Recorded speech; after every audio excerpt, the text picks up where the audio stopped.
पाधर गाँव शहर डरे सुनी के नौआ रे कहवे राजभर जी के बेटुआ ऐसे डरे लगौआ रे कहवे राजभर जी के बेटुआ ऐसे डरे लगौआ रे।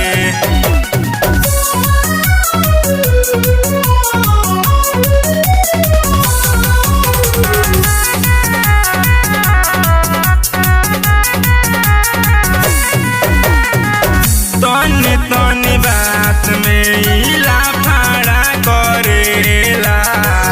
बड़े बड़े आदमी से नहीं डरेला तनी तनी बात में इला फाड़ा करेला बड़े बड़े आदमी से नहीं डरेला तोड़ फोड़ के चलावे लगी गोली कर दे नौआ रे तोड़ फोड़ के चलावे लगी गोली कर दे नौआ रे कहवे राजभर जी के बेटुआ ऐसे डरे लगौआ रे कहवे राजभर जी के बेटुआ ऐसे डरे लगौआ रे।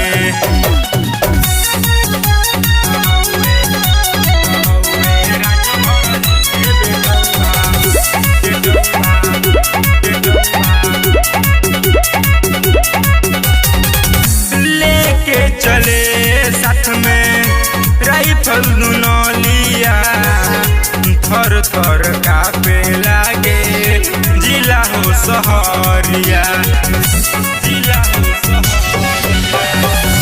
लेके चले साथ में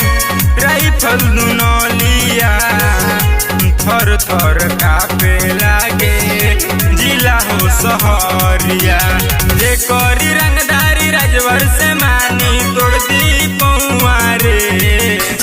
जे करी रंगदारी राजभर से मानी तोड़ दी पौआ रे कहवे राजभर जी के बेटुआ